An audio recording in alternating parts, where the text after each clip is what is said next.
शेरवंश आप सभी को उम्मीद करता हूँ आप सारे मजे में होंगे, खुश होंगे और श्री जी की परम कृपा आप सबके ऊपर बरस रही होगी। दोस्तों अक्सर लाइव सेशन में या वीडियो कमेंट के माध्यम से बहुत सारे भाई बहन जो है उपांशु जप के बारे में पूछते हैं कि भैया उपांशु जप कैसे होता है और इसकी विधि क्या है। और कुछ लोगों के क्वेश्चन ये होते हैं कि मानसिक उपांशु और वाचिक जप में क्या अंतर होता है और ये किस तरह से किए जाते हैं। तो इस वीडियो में हम इसी के बारे में डिस्कस कर लेते हैं, लेकिन उससे पहले आप सभी से रिक्वेस्ट है स्पिरिचुअल बातों सब्सक्राइब कर लीजिएगा ताकि ऐसे ही अपडेट वीडियोस आपके पास आ जाया करें। और अगर आप मुझे इंस्टाग्राम पर ज्वाइन करना चाहते हैं तो ये रहा वहाँ का QR कोड, आप यहाँ मुझे ज्वाइन कर सकते हैं। तो चलिए बढ़ते हैं वीडियो की तरफ। दोस्तों परम पूज्य श्री सद्गुरुदेव भगवान के श्री मुख से और श्री भगवान की कृपा से जितना भी जप हो पाता है उसी के माध्यम से, उसी के अनुभव से मैं आपसे अपनी बातें ये शेयर कर लेता हूँ। देखिए सबसे पहले हम समझ लेते हैं वाचिक जप। वाचिक जप जब हम बिल्कुल क्लियर होकर नाम जप करते हैं, यानी हम जिन भी भगवान का नाम जप कर रहे हैं उनका नाम जब हम करते हैं और हमारी जो शाब्दिक स्थिति होती है, यानी जब हम जप रहे होते हैं और सामने वाले को भी पता चल रहा है कि हम क्या नाम जप रहे हैं भगवान का, इसको वाचिक जप कहते हैं। जैसे अभी मैं जप रहा हूँ राधा वल्लभ श्री हरिवंश, तो जब मैं इसको नॉर्मल तरीके से जप रहा हूँ जैसे राधा वल्लभ श्री हरिवंश, राधा वल्लभ श्री हरिवंश, तो इसको जो है वाचिक जप कहा जाता है।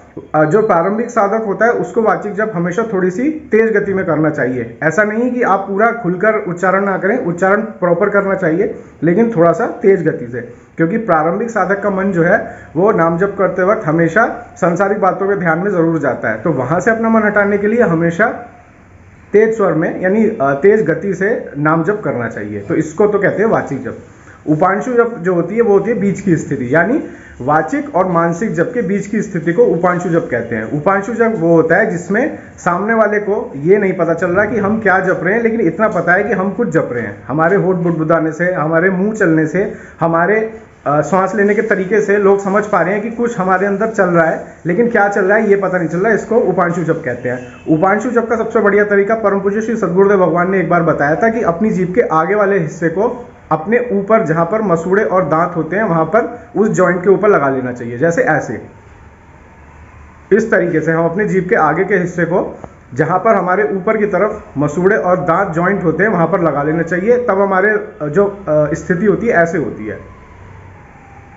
और इस तरह से हम अंदर ही अंदर राधा वल्लभ श्री हरिवंश या जो भी नाम आप जप रहे हैं वो अंदर ही अंदर चलता रहता है। इस स्थिति के दो फायदे हैं। एक तो उपांशु जप की स्थिति जो होती है वो वाचिक से बेहतर होती है। दूसरा, जब आप काफी समय तक उपांशु जप करेंगे तो आप धीरे धीरे मानसिक स्तर की तरफ जा रहे होते हैं। एक फायदा ये है। और एक और फायदा ये है जो गुरुदेव भगवान ने ही बड़ी कृपा से बताया कि उपांशु जब आप जपेंगे, जब जीभ को ऊपर के अग्रभाग से लगा लेंगे तो विषय चिंतन आपका छूट जाएगा, यानी संसारिक बातों से जो आपका ध्यान जप के समय जाता है वो सब हट जाएगा। आपका प्रॉपर फोकस जो है आपका वो नाम जप पर ही रहेगा। तो ये है उपांशु जप। उसके बाद आता है मानसिक जप। मानसिक जप यानी जब ना हमारी जीभ हिल रही है ना हमारे मुंह हिल रहा है, हमारा सिर्फ दिमाग से अपने अंतर मन से हम नाम जप भगवान का कर रहे हैं, इसको मानसिक जप कहते हैं। और ये बहुत परम अवस्था होती है।